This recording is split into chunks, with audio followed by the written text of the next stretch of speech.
بسم اللہ الرحمن الرحیم۔ پیارے دوستو، آج میں آپ لوگوں کے ساتھ ایک ایسی کہانی شیئر کرنا چاہتی ہوں جس کو سن کر ہم سب کا ایمان تازہ ہو جائے گا کہ ہمیں اپنے خدا پر کتنا یقین رکھنا چاہیے۔ ہم جتنا یقین رکھتے جائیں گے، اللہ تبارک و تعالی ہمیں ہماری توقع سے بھی زیادہ نوازتا جائے گا۔ سمندر کے کنارے سنسناتی ہوائیں کسی راز کی گواہی دے رہی تھیں۔ گاؤں کے لوگ اپنے گھروں میں دبک کر بیٹھے تھے، مگر ایک شخص، ایک اجنبی، خاموشی سے گاؤں کی طرف بڑھ رہا تھا۔ قدموں میں ٹھہراؤ تھا، چہرے پر سکون تھا، مگر آنکھوں میں ایک ایسی چمک تھی جو عام انسانوں میں نہیں دیکھی جاتی تھی۔ دوسری طرف ایک محل نما حویلی کے اندر جشن کا سماں تھا، ہنسی مذاق، آوازیں، مگر ان دیواروں کے پیچھے ایک ایسا ظلم چھپا تھا جس کا تصور بھی روح کو کانپنے کے لیے کافی تھا۔ اچانک ہوا میں ایک چیخ گونجی، ایسی چیخ جو سننے والے کے دل پر نشتر کی طرح گرتی ہے۔ دریا کی موجیں یکدم بے چین ہو گئیں، جیسے کسی بڑے طوفان کا انتظار کر رہی ہوں۔ ماہی نگر گاؤں ظلم کی یہ داستان دھیرے دھیرے بڑھتی جا رہی تھی۔ ماہی نگر گاؤں دیکھنے میں تو خوبصورت تھا، ساتھ اس کے ایک بڑا سمندر تھا جو اپنی چلتی لہروں اور خوبصورتی کی وجہ سے بہت مشہور تھا۔ لوگوں کو اس سمندر کے کنارے سکون ملتا تھا، لیکن جیسے ہی رات ہوتی تو وہ رات ظلم کو آواز لگاتی اور وہ ظلم ہر چیز کو چھپا لیتا جس کا کبھی کسی نے گمان بھی نہیں کیا تھا۔ ایک چیز جو انہیں دکھ دے رہی تھی، وہ اس دن وہ ہوا جس کا کوئی گمان بھی نہیں کر سکتا تھا۔ کہتے ہیں نا کہ انسان کو کبھی بڑے بول نہیں بولنے چاہیے۔ ماہی نگر گاؤں کی خوبصورتی ہی لوگوں کو معلوم تھی، مگر رات کا وہ ظلم کسی کو معلوم نہ تھا۔ دیکھنے والا تو اس کی خوبصورتی دیکھ کر دل ہار بیٹھتا، مگر جب رات ہوتی تو اسے لینے کے دینے پڑ جاتے۔ دوسری طرف وہ گاؤں جو تھا تو بے رنگ، مگر وہاں اچھے دل کے لوگ رہتے تھے، محبت بانٹنے والے، سچے اور پکے ایمان والے، جن کے دل میں کوئی برائی نہیں تھی، سچے اور کھرے لوگ تھے، جھوٹ سے نفرت، نیکیوں سے محبت اور رشتے میں پیار دینے والے۔ کیونکہ اس گاؤں میں وہ انسان، وہ معتبر شخصیت، وہ ہستی رہتی تھی جو اللہ کے بہت ہی نیک بندے تھے۔ بابا درویش نام کی طرح بھی وہ درویش تھے۔ وہ لوگ انہیں جنگلوں میں عبادت کیا کرتے دیکھا کرتے تھے۔ ان کے دل میں اللہ کے سوا کسی چیز کا خوف نہ تھا، اور وہ ایسی جگہ عبادت کرتے جہاں لوگ جانے سے بھی ڈرا کرتے تھے، مگر انہیں صرف اللہ کا ڈر تھا، اور وہ اللہ کی عبادت میں دن رات مشغول رہتے، روزہ رکھتے، نمازیں پڑھتے اور رب پر توکل رکھتے تھے۔ ایک دن ایسا ہوا کہ بزرگ صاحب جنگل میں گئے، عبادت کرتے کرتے ان کو نیند آ گئی۔ جب ان کی آنکھ کھلی تو چہرے پر عجیب سی پریشانی تھی، بے چینی ایسے ہی تھی کہ سمجھ نہیں آ رہی تھی۔ جیسے ہی تہجد کا وقت ہوتا ہے، وہ تہجد کی نماز پڑھ کر اپنا سفر شروع کر دیتے ہیں۔ سفر بھی اس طرح شروع کرتے ہیں کہ نہ ان کے پاس کھانے کو کچھ تھا اور نہ ہی پینے کو۔ چلتے چلتے ایک پہاڑ پر آ کر رک گئے۔ رات ہو چکی تھی، صبح سے چلتے چلتے وہ تھک چکے تھے۔ ایک چشمہ بہہ رہا تھا، وہاں سے پانی پیا۔ پاس ہی سیبوں کا ایک درخت تھا جس پر مزیدار سیب لٹک رہے تھے۔ بزرگ سیبوں کو دیکھ کر خوش ہوئے، وہاں سے انہوں نے سیب کھائے، پانی پیا اور سو گئے۔ صبح ہوتے ہی وہ اپنا سفر دوبارہ شروع کر دیتے ہیں۔ سفر کے دوران اللہ تبارک و تعالیٰ ان کے لیے رزق کا بندوبست کرتا رہا اور وہ اپنا سفر کرتے رہے۔ آخر کار وہ ایسی جگہ پہنچے جہاں اللہ انہیں لانا چاہتا تھا۔ ایسی گاؤں پہنچے جو بہت ہی خوبصورت تھا، جہاں اللہ کی ہر نعمت تھی، اور اس کی خوبصورتی کی بڑی وجہ وہ سمندر تھا جو اپنی لہروں سے ہر کسی کو اپنی طرف کھینچ لیتا تھا۔ بزرگ اس گاؤں کی خوبصورتی دیکھ کر زبان سے اللہ کی تعریف کیے بغیر نہ رہ سکے، کیونکہ یہ گاؤں واقعی خوبصورت تھا جس کا نام ماہی نگر تھا۔ جیسے ہی بزرگ نے اس گاؤں میں اپنا قدم رکھا تو وہاں کا موسم بدل گیا، سمندر کی لہریں دھڑ دھڑانے لگی۔ جیسے ہی بزرگ نے غور کیا تو ایک دم سے ان کے دل میں خوف آیا کہ یا اللہ، خیر تو ہے، کیا یہ ایسی جگہ ہے جو میرے رہنے کے لیے نہیں ہے؟ مجھے تو اپنے سفر کا پتہ ہی نہیں۔ جیسے ہی بزرگ یہ بات کرتے ہیں، وہ لہریں تھم جاتی ہیں اور واپس وہ سمندر پرسکون ہو جاتا ہے۔ बुजुर्ग नहीं जानते थे कि इस गांव में मुनकिर लोगों की तादाद ज़्यादा है। बुजुर्ग गांव में दाखिल हुए, सबसे पहले उनकी नज़र एक घर पर पड़ी जहां बहुत कुछ बकरियां बंधी हुई थीं और एक औरत बकरियों का दूध दोह रही थी। उसकी बेटी चारपाई पर कुरान मजीद की तिलावत कर रही थी। देखते ही बुजुर्ग का दिल खुश हुआ और वो सीधे उस घर की तरफ गए। सलाम करने के बाद वो औरत कहने लगी, बाबा जी, लगता है आप इस गांव के नहीं हैं। आप कौन हैं और कहां से आए हैं? वो औरत जान चुकी थी कि यकीनन बुजुर्ग कोई अच्छे इंसान है और एक नूरानी चेहरे के मालिक हैं, क्योंकि अल्लाह के नेक बंदे, जिस वजह से उनका चेहरा नूरानी था। वो औरत देखते ही हैरान रह गई और कहने लगी, यकीनन आप अल्लाह के नेक बंदे हैं और हमारे लिए खुशकिस्मती है कि आपका मुबारक कदम हमारे घर में आया है। बुजुर्ग कहने लगे, मैं मेहमान हूँ, चंद दिन का यहाँ रुकूंगा, फिर अपना सफ़र शुरू करूँगा। हो सके तो मेरी बेटियों जैसी ही हो तुम, मुझे अपना बाबा समझ लेना। वो औरत मुस्कुराकर कहने लगी, आप भी मेरे बाप की तरह हैं और आप जैसे नेक इंसान हमारे घर में होंगे तो कितनी बरकत हो जाएगी। इस तरह वो औरत उनके घर रुक जाते हैं वो उस औरत के घर, और वो औरत बेवा थी। उसके खूबसूरत नौजवान 16 साल की बेटी थी। बुजुर्ग ने गौर किया तो उस औरत के अंदर एक दुख छुपा था और वो उसकी बेटी भी सहमी सहमी थी। जिस तरह बुजुर्ग एक रात उनके घर गुजार देते हैं, आज ही की रात जब बुजुर्ग की आंख खुलती है तो लड़की रो रही होती है और उसकी माँ उसे चुप करवा रही होती है। अरे बेटी, खामोश हो जाओ, मेहमान बुजुर्ग हमारे घर ठहरे हुए हैं। अगर उन्होंने हम पर ये जुल्म सुन लिया तो वो क्या सोचेंगे? ये जुल्म सह कर हम जी रहे हैं, किसी दूसरे को तो इसका पता न चले। चुप करो, तुम मत डरो, कुछ नहीं होगा। ये तो बरसों से इस गांव में चला आ रहा है, हम कैसे जुल्म से बच सकते हैं? बुजुर्ग ने जब उनकी बातें सुनी तो उनके दिल में एक खौफ बैठ गया कि न जाने कौन सा ऐसा रिवाज था जो उस लड़की की माँ उन्हें बताना नहीं चाहती थी। सुबह होते ही बुजुर्ग ने उस औरत को बुलाया और कहा, मैंने रात को तुम्हारी और तुम्हारी बच्ची की बातें सुन ली थी कि तुम पर ऐसा कौन सा जुल्म होता है। बुजुर्ग ने गौर किया तो देखा कि उस औरत की आंखों से आंसू गिर रहे थे। वो रो पड़ी और कहने लगी, बाबा जी, क्या पूछते हैं आप? ये सब्र ने का ही तूफान आएगा जो हर चीज़ तबाह कर देगा। बुजुर्ग कहने लगे, तुम्हें मुझे बताना होगा। अरे आप मेहमान हैं, मैं आपको मुश्किल में नहीं डाल सकती।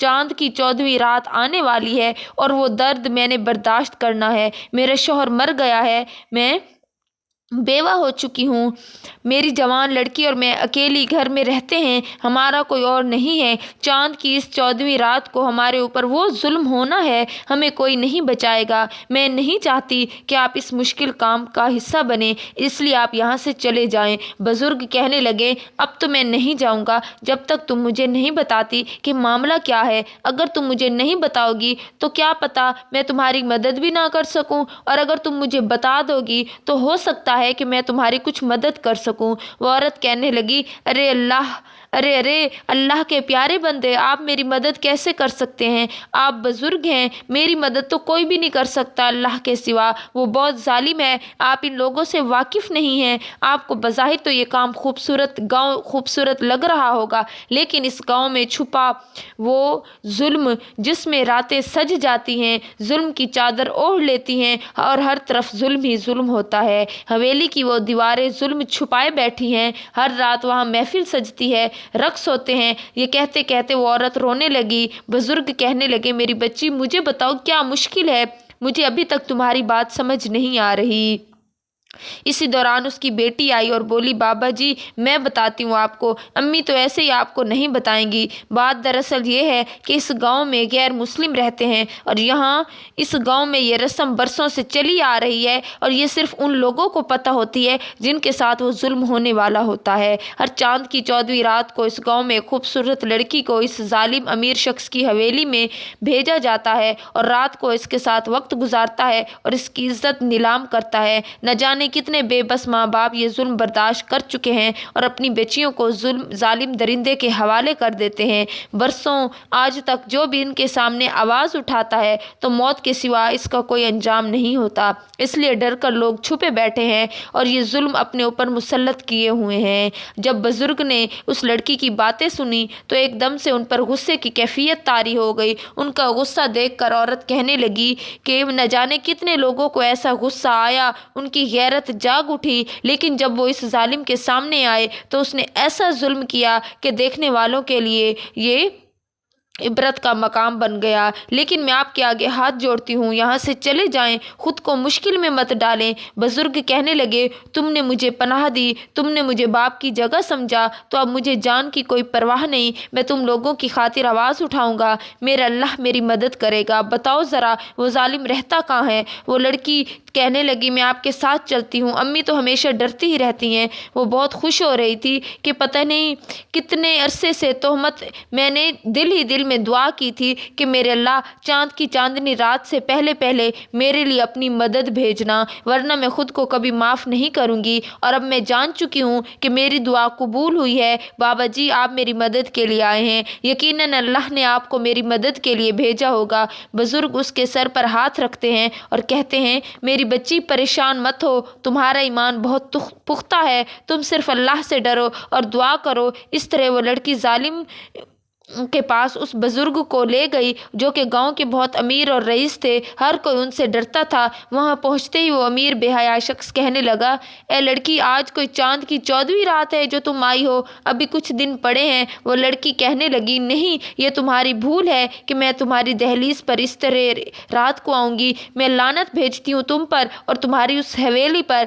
मेरे साथ आज अल्लाह ने इस बुजुर्ग को भेजा है। तो वो रईस आदमी हंसने लगा, अरे हाँ लड़की, ये बुढ़ा शख्स तेरी मदद करेगा, अक्ल तो ख़त्म नहीं हो गई। इसी दौरान दरवेश कहने लगे, खामोश हो जाओ। इस शख्स ने जब ये सुना तो वो वापस हंसता रहा, लेकिन वो बुजुर्ग कहने लगे कि अब तुमने बहुत जुल्म कर लिया, अब और जुल्म नहीं चलेगा। लोगों देख लो, मैं ये मुझे मना कर रहा है। ए बुढ़े शख्स, अगर अपनी जान प्यारी है तो यहाँ से चले जाओ। मुझे लगता है तुम ये रिवाज नस्ल दर नस्ल जो चलता आ रहा है, तुम्हारे कहने पे हम इसे ख़त्म कर देंगे। ये कभी नहीं हो सकता। इस गांव में हर चांद की 14वीं रात को हवेली में एक लड़की रक्स करती है और फिर वो बिस्तर की जीनत बनती है। तुम अगर इसे रोक सकते हो तो जाओ यहाँ से। बुजुर्ग कहने लगा, मैं नहीं जाऊँगा, तुम इसको हाथ लगा कर दिखाओ, मैं तुम्हारे हाथ काट डालूँगा। वो जालिम हंसते हुए बोला, ए बुढ़े, अपने दिमाग का इलाज करवाओ और ए लड़की, जाओ इस बुढ़े को यहाँ से ले जाओ, वरना ये अपनी जान से हाथ धो बैठेगा। इसी दौरान वो लड़की बुजुर्ग को लेकर घर आ जाती है। घर आकर उसकी माँ कहती है, खुदा के लिए अपनी जान को मुश्किल में मत डालें, मैं कहती हूँ यहाँ से चले जाएं। बुजुर्ग कहने लगे, बेटी, अब ऐसे अल्फाज मुँह से मत निकालना, मैं तुम लोगों को इस मुश्किल से निकाल कर ही जाऊँगा। मुझे अपनी जान की कोई परवाह नहीं, इस जान का क्या फ़ायदा जब ये जालिम अपनी आंखों से देखे और आवाज़ ना उठाएं। हमारा मज़हब हमें ये नहीं सिखाता कि तन्हा छोड़ दिया जाए, डर कर भाग जाओ, ये कभी नहीं हो सकता। मरेंगे तो तुम लोगों के साथ ही मरेंगे, वरना ये जान किसी काम की तो नहीं। बुजुर्ग की ये पुख्ता ईमानी बातें सुनकर वो लड़की रोने लगी। बाबा जी, मुझे यकीन हो चुका है कि हम जीत जाएंगे। बुजुर्ग कहने लगे, बेटी फिक्र न करो, अल्लाह ताला की ताकत सबसे बड़ी है, वो हर चीज़ पर कादिर है और इन काफिरों की अकल ठिकाने लग जाएगी। तुम बिल्कुल बेफिक्र हो जाओ। 14वीं रात की चांद आने में भी अभी कुछ वक्त था। वो वहीं पर क़याम पजीर थे। एक दिन बुजुर्ग लड़की के साथ समंदर के किनारे आते हैं। वो लड़की पूरा दुख भरा वाक़या बुजुर्ग को सुनाती है कि न जाने कितने अरसे से ये अहकाम इस गांव में चले आ रहे हैं। ये जालिम न जाने किस किस को अपने जुल्म का निशाना बनाते हैं। ये तो ऐसे जालिम हैं, न गांव में किसी को आने देते हैं, न बाहर जाने देते हैं। आप यकीनन इस गांव में एक वसीला बनकर आए हैं और अगर कोई और आवाज़ उठाता है तो उसकी ज़िंदगी का आखिरी दिन होता है। इसलिए लोग झूठी खुशी लेकर चेहरे पर फिरते हैं, अंदर अच्छा गुमान रखते हैं। और फिर आहिस्ता आहिस्ता उन्होंने गौर किया कि समंदर उनकी आवाज़ सुन रहा हो, उनका दुख महसूस कर रहा हो, क्योंकि कभी लहरें तेज़ होने लगी। बुजुर्ग लहरों को देखकर कहने लगे कि ए लहरों, इतना भड़क क्यों रही हो? ऐसा लग रहा है कि पहली दफ़ा जुल्म की दास्तान सुन रही हो। ये जुल्म तो तुम्हारे सामने उन लोगों पर होता है, तो क्यों नहीं तब उभरती? अब क्यों हमें तंग कर रही हो? इसी दौरान समंदर दोबारा थम जाता है। बुजुर्ग कहने लगे, बेटी, देखते हैं तकदीर क्या फैसला करती है। जैसे जैसे दिन करीब आ रहे थे, लड़की डरती जा रही थी। हर रोज़ वो सूरज एक नया दर्द लेकर तलू होता और फिर खामोश हो जाता। पूरा गांव जानता था कि आज चांद की 14वीं रात है और आज वो हवेली इस गंदगी से सजेगी, रक्स होंगे और न जाने किस गरीब की इज्जत नीलाम की जाएगी। और वो रईस मुनकिर शख्स खुश होता और ये ऐसे ही चलता रहेगा। लेकिन अब इस गांव में वो होने वाला था जिसका कोई तस्वुर भी नहीं कर सकता था। सुबह हो चुकी थी, सब कुछ पहले की तरह था। अब लड़की और उसकी माँ सोई हुई थी। बुजुर्ग जब ढूंढा गया, उसकी बेटी और माँ बेटी दोनों ने मिलकर, तो उन्हें वो कहीं ना मिले। लड़की उदास हो गई, उसकी सारी उम्मीदें ख़त्म हो गई। तो उसकी माँ कहने लगी, बेटी, लगता है बाबा जी हमें झूठी तसल्ली देते थे, अब वो डर कर भाग गए। हमारी मदद कौन करेगा? हमारी मदद तो कोई इंसान भी नहीं कर सकता, इसलिए तुम खुद को तैयार कर लो, रात को तुम्हें वहाँ जाना होगा। लड़की कहने लगी, अम्मा, हरगिज़ ऐसा नहीं करूँगी, मर जाऊँगी लेकिन वहाँ नहीं जाऊँगी। और फिर अचानक वो बुजुर्ग उनके सामने और कहने लगे, मैं जा रहा हूँ इस रईस के पास, इसे ललकार कर कहूँगा कि अगर आज से ये जुल्म बंद ना किया, बल्कि सबके सामने ऐलान करो कि वो ये जुल्म हमेशा के लिए ख़त्म कर रहा है, वरना मुझसे बुरा कोई नहीं होगा। बुजुर्ग उस औरत और उसकी बेटी को साथ लेकर उस रईस की हवेली पहुँचे थे। गाँव के बहुत सारे लोगों को भी बुजुर्ग ने बुला लिया था, यहाँ तक कि पूरा गाँव इकट्ठा था। लोग बहुत खुश थे कि कोई तो आया हमारे लिए। आज तुमने ये अहद करना होगा कि ये गुनाह तुम नहीं करोगे और खुद को सीधे रास्ते पर लाओगे। ये गंदी रस्म तुम अपना कर जो कुछ हासिल करते हो, ये सब कुछ छोड़ दोगे। तो वो कहने लगा, ये हमारे शैतान की रज़ा है जिसकी हम पूजा करते हैं। वो शैतान नाराज़ हो जाएगा हमसे, और हम नहीं चाहते कि हमसे हमारे शैतान नाराज़ हो, क्योंकि वो गैर मुस्लिम लोग थे, वो शैतान की पूजा करते थे। बुजुर्ग को और गुस्सा आया, कहने लगा, ये कभी नहीं हो सकता। और रईस आदमी सिरे से बोला, ये हो जाएगा, तुम सामने से वार करो। इस दौरान बुजुर्ग जोरदार थप्पड़ इसके मुंह पर मारते हैं। रईस शख्स को गुस्सा आता है और गुस्से से आग बगोला हो जाता है और फिर कहता है, बुजुर्ग, तुम्हारे साथ ऐसा होगा जो तुमने कभी सोचा ही नहीं था। इतना कहते ही सिपाहियों से कहता है, इसे गिरफ्तार करो और बहते समंदर में फेंक दो। इस दौरान सबके चेहरे खौफजदा हो गए। रईस आदमी क्या कह रहा था? बुजुर्ग को समंदर में फेंकने का हुक्म दे रहा था। वो औरत रो कर कहने लगी, मत करो, ये जुल्म हमारे मेहमान हैं, गलती से ये हमारे घर रुके थे, हमें क्या पता था कि ये इस जुल्म का निशान बन जाएंगे। बुजुर्ग, मैं आपसे कहती थी, मत कीजिए ये अपनी जान पर जुल्म। अब ये हमारी मेहमान थे, तो अब ये उन पर जुल्म हो रहा है। बुजुर्ग कहने लगे, लेकिन मैं ये जुल्म ख़त्म करूँगा, मेरा अल्लाह मेरी मदद करेगा। बुज़दिल इंसान, तेरा खौफ था, तेरी ताकत थी जो तुम मुझे समंदर में फेंक रहे हो। रईस हंसते हुए बोला, अरे बुढ़े, बस करो, जब तुम्हें समंदर की मछलियाँ खाएंगी तो इनसे ये बातें करना कि तुम इस गाँव को बचाने आए थे। वो जालिम घमंडाना तौर पर मुस्कुराने लगा। गांव में खौफ छा गया, हर कोई डर गया, क्योंकि वो जालिम ही था। रईस कहने लगा, अब हर कोई हमारे साथ समंदर के किनारे पर आएगा, अगर कोई ना आया तो उसका अंजाम भी इस बूढ़े जैसा होगा। सब डर गए और सब इसके साथ समंदर के किनारे पर आ गए। अब वो समंदर जो बहुत ही वसी, बहुत गहरा था, जिसकी लहरें खौफ से उभरा करती थी, लोग तो यही कहते कि अब पता नहीं क्या होगा। सब रो रहे थे, आंखों में आंसू थे। रईस ने उन्हें इसीलिए इस मकाम पर बुलाया था ताकि सबके दिलों में और खौफ बैठ जाए और उसके सामने आने वाला हर शख्स आने से 100 बार पहले सोचे। और फिर देखते ही देखते उसने लोगों से कह दिया, अपने लोगों से, कि इसे उठाकर समंदर में फेंक दो। और फिर साथ ही वो औरत बैठी थी, रो रही थी, चिल्लाए जा रही थी, ए बाबा, आप क्यों आए? अरे बेटी, मना करती थी, इनका मुकाबला कोई शख्स नहीं करता। बेचारे बुजुर्ग शख्स न जाने कहाँ से आए थे और कहाँ चले गए, काश मैं उनको बचा सकती। वो बहुत दुखी हो गई और फिर उन्हें समंदर में फेंक दिया गया। उनकी बेटी उससे रोते हुए घर ले गई। लड़की रो रही थी। जैसे जैसे रात करीब आती जा रही थी, लड़की का दिल ज़ोर ज़ोर से धड़कने लगा। لگا۔ لڑکی نے اسی دوران اپنی ماں کو اٹھایا اور پھر اس کے سینے سے لگی رونے لگی، کہنے لگی اے اللہ کے پاک کلام، میں نے تجھے اپنے سینے میں بسایا ہے۔ اور پھر اپنی ماں کے سینے سے لگے رونے کے بعد اٹھی، قرآن پاک اٹھا لی، اپنے سینے سے لگا اور پھر کہنے لگی اے اللہ کے پاک کلام، میں نے تجھے اپنے سینے سے لگایا ہے۔ اے اللہ کے پاک کلام، میں تیری نمازیں پڑھتی ہوں، تہجد عطا کرتی ہوں، تو نے میری مدد بھیجی، لیکن نہ جانے ان بزرگ کے ساتھ اتنا ظلم کیوں ہوا۔ اے اللہ تو مدد بھیج، ورنہ میں خود کو کبھی معاف نہیں کر پاؤں گی، میرا صبر ٹوٹ جائے گا، میں نا امید ہو جاؤں گی، لیکن میں نہیں چاہتی کہ میں ایسی بنوں۔ اب رات ہو چکی تھی، سپاہی آ چکے تھے لڑکی کو کپڑے دینے کے لیے کہ ابھی تیار ہو جاؤ۔ لڑکی کی ماں نے ٹوٹے دل سے اسے تیار کیا، وہ لباس جو رئیس بھیجا کرتا تھا وہ لڑکی کو پہنایا گیا۔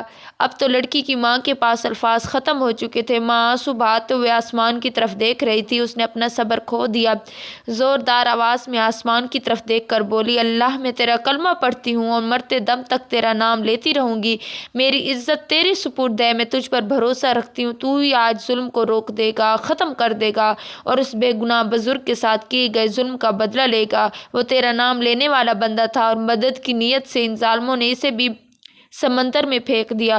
روتی عورت اپنی چارپائی پر بیٹھ گئی، چاند اپنے جوش میں تھا کیونکہ آج چاند کی 14ویں رات تھی، ستارے چمک رہے تھے، رات بالکل صاف تھی، سمندر کی ہلکی ہلکی لہروں کی آوازیں آ رہی تھی، ٹھنڈی ہوا چل رہی تھی، ہر طرف سکون تھا، لیکن رات ایک ظلم چھپائے بیٹھی تھی، وہ آنکھیں رو رہی تھی جو ایک ٹوٹی ہوئی ماں کی آس تھی۔ دوسری طرف حویلی میں وہ رئیس اپنی شاہی کرسی پر بیٹھا تھا، شراب کے جام بھی لے رہا تھا، رقص کی پوری تیاریاں مکمل تھی، گاؤں سے بس اس لڑکی کا آنا باقی رہ گیا تھا۔ باقی حویلی کے قریب وہ لڑکی پہنچ چکی تھی، اچانک گاؤں میں عجیب سی آوازیں آنے لگی، سب گاؤں والے اکٹھے ہو گئے، باقی بھی خود بخود کام رکنے لگے۔ گاؤں والوں کے سامنے ایک خوفناک منظر تھا، سمندر کی لہریں ابھرنے لگی جیسا کہ سمندری طوفان آ رہا ہو، لیکن پانی اپنی جگہ سے ہل نہیں رہا تھا، لہریں بڑھتی جا رہی تھی، سب گاؤں والے کانپ اٹھے کہ یا اللہ یہ کیا ہے۔ وہ عورت اپنی چارپائی پر بیٹھی تھی، کہنے لگی بس کرو بس کرو، اچھا تو تب ہوتا کہ سب کچھ برباد کر دیتا، یہ سمندر ہر چیز کو تہس نہس کر دیتا،